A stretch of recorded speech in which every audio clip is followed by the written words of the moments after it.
After the end of World War II, the world was split into two, East and West. This marked the beginning of the era called the Cold War.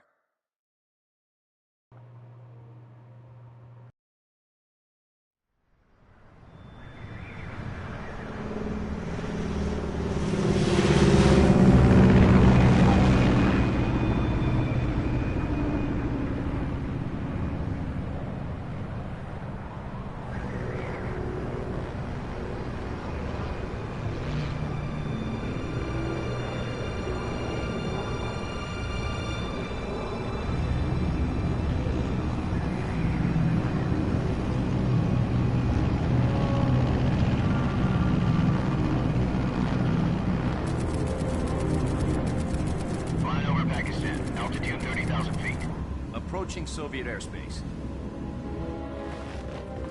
20 minutes to drop off. Commencing internal depressurization. Equipment check. Arm main parachute. All right. Ready to go. Drop zone still showing a high pressure mass. Cav okay. Good. We've got high visibility.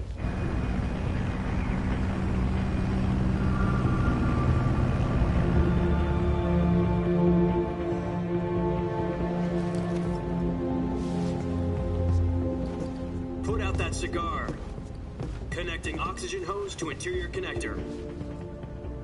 Put on your mask.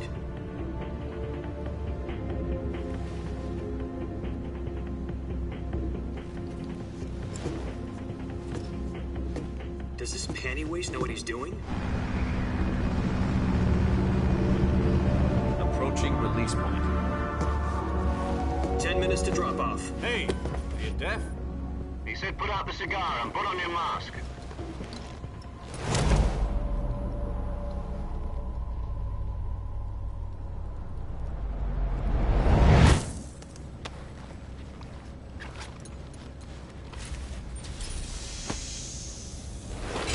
Depressurization complete. Checking oxygen supply. 6 minutes to drop off. Opening rear hatch.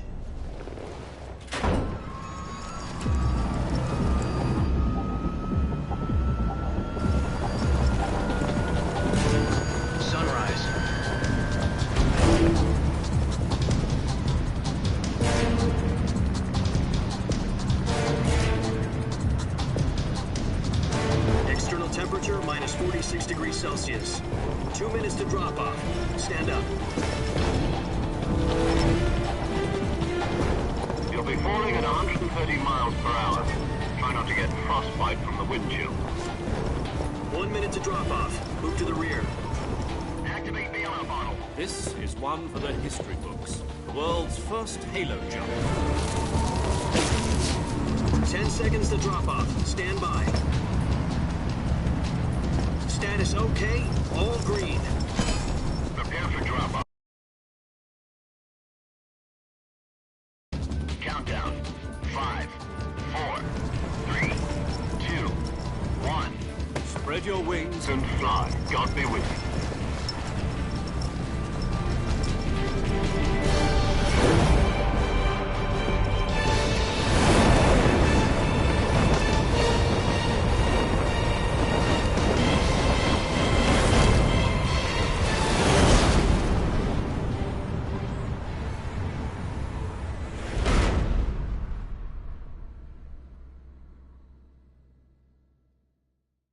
Jack, I've got some important news. The head of the CIA has finally given us the green light for the virtuous mission. Virtual mission? No, the virtuous mission. The future of our Fox unit depends on it. If it succeeds, we'll be officially organized into a unit. Virtuous mission? Sounds like some kind of initiation ritual. You know, don't get cocky. This isn't a training op. Right. So what exactly is this wonderful mission? Well, about 2 years ago, a certain Soviet scientist requested asylum in the West through one of our moles. His name is Nikolai Stepanovich Sokolov. He's head of the OKB 754 Design Bureau, one of the Soviets' top-secret weapon research facilities, and the East's foremost expert on weapons development. Sokolov? Isn't he that famous rocket scientist? The very same. On April the 12th, 1961, the Soviets achieved the first manned spaceflight in history. The Earth was blue, but there was no God. Well spoken. The rocket that carried Yuri Gagarin to orbit was the A-1, known as the Vostok rocket. Sokolov is said to be the man most responsible for the multi-engine cluster used in that rocket. After Gagarin's flight, Sokolov left rocket development to become the head of the newly established Design Bureau. From a lowly technician to head of a design bureau, that's quite a success story, so why'd he want to defect? It seems he'd become afraid of his own creations. Afraid? Call it a crisis of conscience. And for that, he left his country and his family behind and went over the fence? Not exactly. One of his conditions was that his family was also to be taken safely to the west. We used a mole to get the family out first, and succeeded in sneaking Sokolov over the Berlin Wall shortly afterwards. I was the one who conducted the operation. The security on the eastern side was still full of holes back then. Then what? We got Sokolov over in one piece, but the whole ordeal had left him exhausted, and we checked him into a hospital in West Berlin. It took him 2 weeks and more than 600 miles to get from the research facility in the Soviet Union to Berlin. He was in no condition to say anything coherent. And it was only a week later that we had something much bigger on our hands. The Cuban Missile Crisis. October the 16th, 1962, President Kennedy received word that the Soviets were in the process of deploying intermediate-range ballistic missiles in Cuba. The President demanded that the Soviets dismantle and remove the missiles. At the same time, he announced a naval blockade to prevent further missile shipments from reaching Cuba. But the Soviets didn't back down, instead placing their armed forces on secondary alert. Soviet transport ships carrying missiles continued on course towards Cuba. US and Soviet forces went on alert for an all-out nuclear war. Frantic negotiations were conducted through the UN's Emergency Security Council and unofficial channels to end the hair-trigger standoff. Finally, on October the 28th, the Soviet Union agreed to remove its missiles from Cuba, and so the world avoided a nuclear holocaust. But in order to get the Soviets to pull their missiles out, we had to make a deal. You mean the one where the US agreed to remove its IRBMs from Turkey? No. The Jupiter IRBMs deployed in Turkey were obsolete, and we were going to get rid of them anyway. They had no strategic value whatsoever to either the US or the Russians. The Turkey deal was a ruse, a cover story that was fed to the other intelligence agencies around the world. So what did the Russians really want? Sokolov. They wanted us to return Sokolov.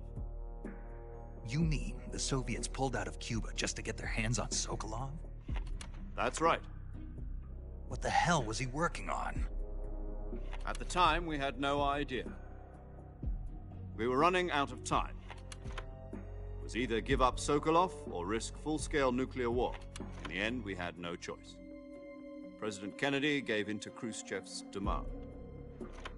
The next day, I got Sokolov out of the hospital, handing him over to agents on the eastern side. Sokolov kept on screaming, "Save me," until he disappeared from my sight. Then a month ago, we received some new information from one of our moles. About Sokolov? Yes. He was taken back to the research facility and forced to continue working on the weapon in question under KGB supervision. What's more, it's on the verge of completion. So what kind of weapon is it? Something to do with space rockets? No, missiles. Same technology. I guess you're right. We don't know the details, but it appears to be a new kind of nuclear device. For half a year now, the Soviets have been conducting frequent nuclear tests at Semipalatinsk. Something to do with the weapon, I assume. We're talking about a secret weapon so big that Khrushchev was ready to pull out of Cuba to get it back. Is Sokolov still in the facility? No. According to our intelligence, he's in Selinoyarsk, a place in the mountains about 3 miles to the west that's known as the Virgin Cliffs. The Virgin Cliffs. Nice name for a virtuous mission. They moved him there just recently. Why? Apparently, they're conducting a field test of the weapon, but it's our best chance to get him back. This mission would never have been possible if he was still in the research facility. This is our last chance. Sokolov must have known that too when he contacted us.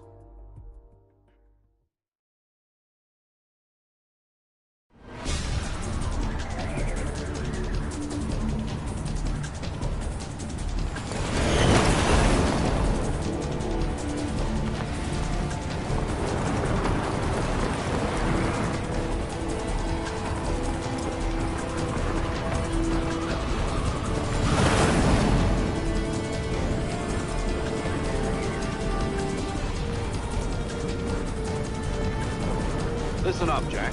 Your mission is to infiltrate Selino Yask in the Soviet mountains, ensure the safety of Sokolov, and bring him back to the West.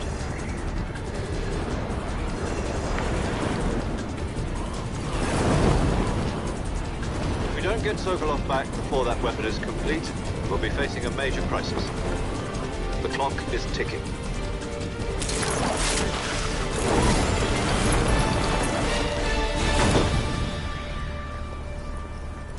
Once we've confirmed the rescue of Sokolov, stand by at the recovery point. A recovery balloon will be dropped at that point. Helium will be pumped into the balloon to inflate it. The process takes about 20 minutes. Once it's complete, the gunship's arm will latch onto the balloon and pull it up. The Fulton surface-to-air recovery system. I'm familiar with the theory. Take it easy. It's been combat-proven. Do you think Sokolov is up to it? The shock will be less than during a parachute jump, and the arm can handle up to 500 pounds. So you're planning on going over the border in a single combat Talon? She's equipped with two 6-barrel 20mm Vulcan cannons, As well as two 40mm machine guns. Sounds like she could hold her own against a battalion of tanks. Even with the fuel in the reserve tank, we're facing a 4-hour time limit. If all goes well, it shouldn't take more than a few hours. Home in time for dinner. But if anything goes wrong, You'll be eating dinner, breakfast, and all the rest of your meals in the jungle.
Do you copy? You're already in enemy territory, and somebody might be listening in. From here on out, we'll be using code names to refer to each other. Your code name for this mission will be Naked Snake. I'll be referring to you as Snake from now on. You're not to mention your real name. Snake? Oh, you don't like snakes? What do you mean? Well, you've eaten one before, haven't you? In survival training. I'm glad to hear that. I don't know if I'd ever order one in a restaurant, but... Be careful, you might not have a choice. What about you, Major? What should I call you? Let's see. I'll be Tom. Call me Major Tom. This will be a sneaking mission. You must not be seen by the enemy. You must leave no trace of your presence. Is that clear? This kind of infiltration is the Fox unit's speciality. In other words, weapons and equipment are procured on site. That goes for food as well. You're completely naked, just as your name implies. Great. Now I see why you asked me if I like snakes. I suppose calling me Snake was your idea of a joke, too. No, there's a good reason for that. I'll tell you later when the time is right. Gotcha. Getting back to the subject, how exactly am I supposed to feed myself?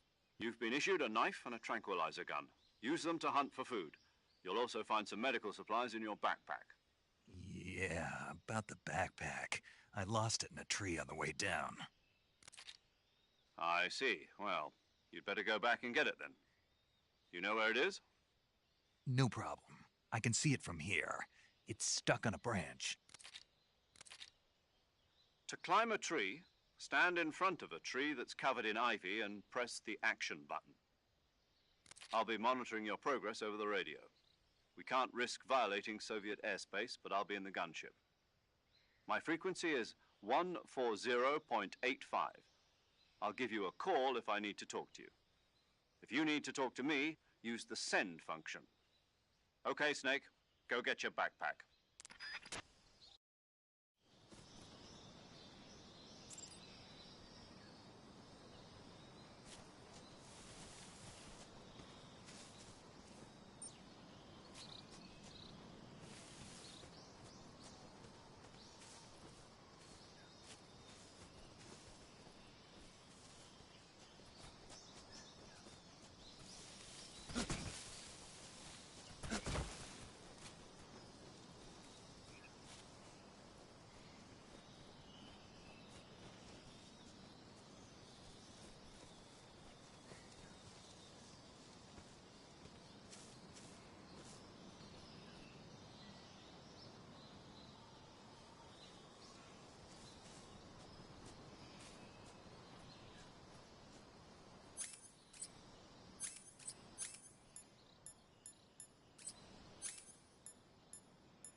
Snake, first you need to find that backpack you lost on the way down.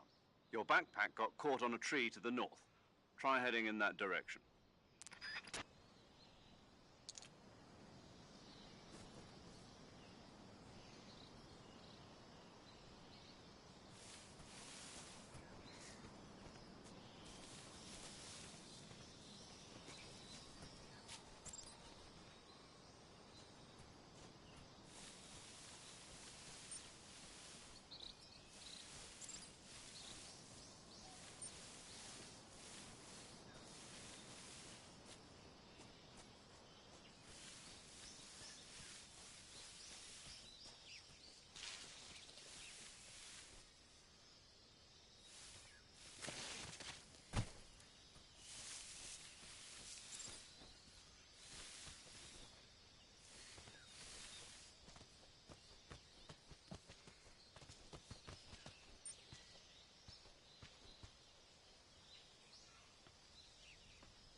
I see you've retrieved your backpack, Snake. To equip a weapon, it's necessary to take it out of your backpack. In the survival viewer, choose Weapon from the backpack. Your available weapons will be displayed in a list on the screen. From that list, choose the weapon you want to equip and press the Enter button. For other equipped items, just do the same thing from Item. Got it. Use the survival viewer backpack. Yep, that's right. Survival is fundamental to this mission. After you've been out in the field for a while, your stamina will start to drop. If your stamina gets too low, it'll affect your performance. You won't be able to shoot accurately, for example, and your wounds won't heal as smoothly. Keep an eye on your stamina so you don't run out. To recover lost stamina, you can hunt for local flora and fauna. You can use either your tranquilizer gun or your knife to hunt. My only weapon is a Mark 22 Hush Puppy tranquilizer gun? That's right. It's been fitted with its own suppressor. However, the suppressor will deteriorate every time you fire. Once its durability reaches 0, the noise suppression effect will be gone. So don't get too trigger happy with it. The suppressor's durability is shown in the icon. Any weapons and equipment beyond what you're carrying now, you'll have to find as you go. I have to find my own weapons and equipment? Whose crazy idea was this, anyway? Solo covert actions are standard Fox operating procedure. You can't leave any traces of your presence. No weapons, equipment, footprints, sweat, or bodily waste. The same goes for bullets and cartridges, too. Your presence in enemy territory is already a violation of international conventions of warfare. There aren't supposed to be any American soldiers in Russia. It could spark an international incident. You can't let anyone see you. You can't let the enemy know you're there. This is a stealth mission. You're a ghost, Snake, in every sense of the word. And there'll be no rescue if you're captured. The military and US government will deny any involvement in the affair. Then I'll just have to take care of myself, huh? I'm afraid so. You've been given a fake death pill for that purpose. SIS guidelines stipulate that soldiers on covert ops like this one be issued a potassium cyanide capsule. Tape it to your body so you can take it when you need to. How generous of you. Use it if you're taken prisoner by the enemy. It'll send you into a state of false death for a short time. Fooling them into thinking that I'm really dead. So how do I come back to life? Just take the revival pill. You mean that thing they put in my tooth before the mission? That's the one. But be careful. If you remain in a state of false death for too long, nothing will be able to bring you back. Remember that. I'll keep it in mind. You said this was a solo mission, right? Right. I guess that means I can't count on any reinforcements. Correct. The mission rests entirely in your hands. A real one-man army. Relax. There's a support team ready to back you up over the radio. Who? I'll introduce them to you. This time, survival is of utmost importance. The first member of the support team will be in charge of monitoring your physical condition, acting as a medic, so to speak, as well as recording your mission data. She's a member of Fox as well, and she's here on the gunship with me. She? Hello, Snake. I'm paramedic. Nice to meet you. Paramedic. As in a medic who comes in by parachute. Aren't you going to tell me your real name? Are you going to tell me yours, Mr. Snake? My name, huh? It's John Doe. And they call you Jack for short. You're a regular Captain Nemo. A name means nothing on the battlefield. After a week, no one has a name. What's your name? Jane Doe. Very funny. I wasn't joking, but I'll tell you my name only if you manage to make it back alive. My frequency is 145.73. She's also in charge of recording your mission data. Whenever you want to save, send a message over the reserved save frequency, 140.96. So saving lets me record my mission data. That's right. It also records the state of your health. Good to know. There's one more person I want to introduce you to, Snake. Huh? Speaking of snakes, you remember the boss, don't you? A legendary soldier and your mentor. Actually, it was the boss that got the DCI's authorization in the first place. She's going to be serving as Fox's mission advisor. The boss is? She also helped me plan this mission. She and I were at SAS together. Jack, is that you? How many years has it been? Boss? That's right. It's me. Oh. Talk to me. Let me hear your voice. It's been 5 years, 72 days, and 18 hours. You've lost weight. You can tell just by the sound of my voice. Of course I can. I know all about you. Really? Well, I don't know anything about you. What's that supposed to mean? Why'd you disappear on me all of a sudden? I was on a top-secret mission. You didn't need me anymore. But there were still so many things I wanted you to teach me. No, I taught you everything you needed to know about fighting techniques. I taught you all I could. The rest you needed to learn on your own. Techniques, sure. But what about how to think like a soldier? How to think like a soldier? I can't teach you that. A soldier needs to be strong in spirit, body, and technique. And the only thing you can learn from someone else is technique. In fact, technique doesn't even matter. What's most important is spirit. Spirit and body are like two sides of a single coin. They're the same thing. I can't teach you how to think.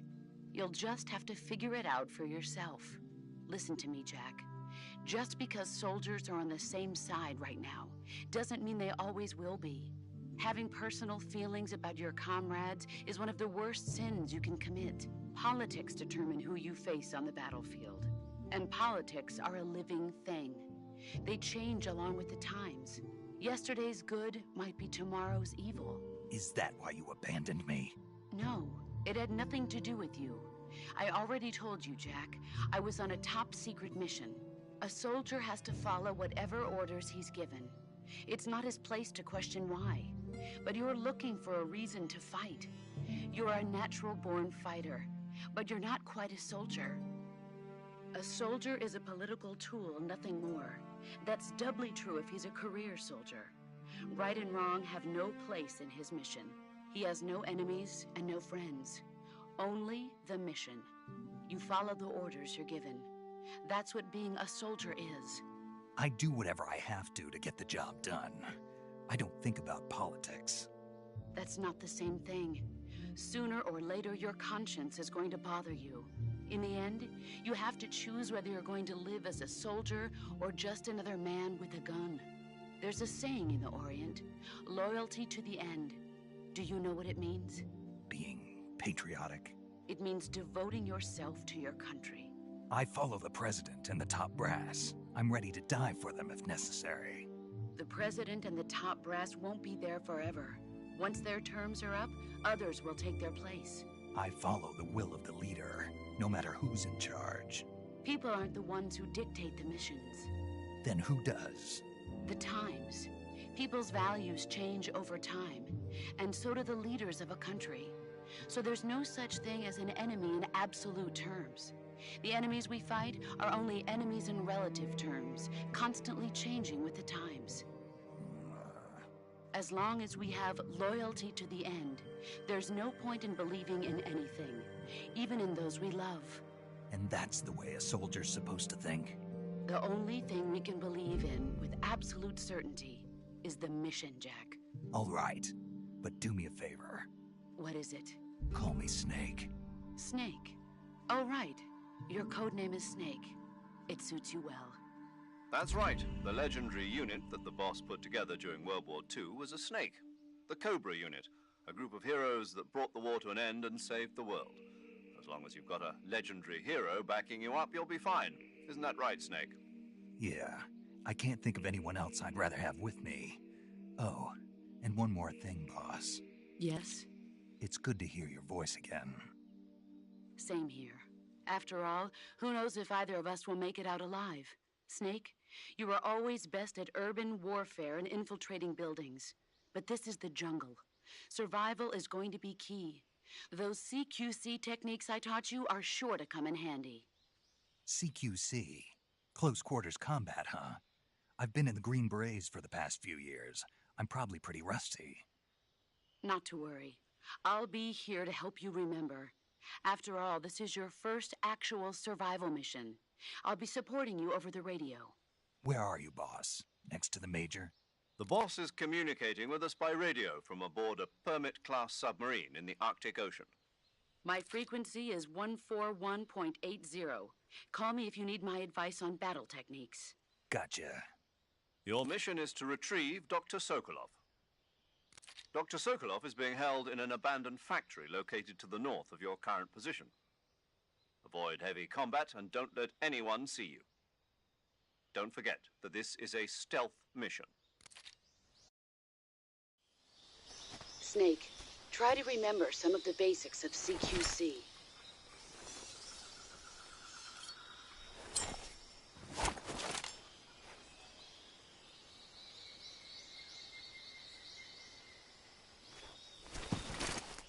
Commencing virtuous mission now.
Saving the game, Snake?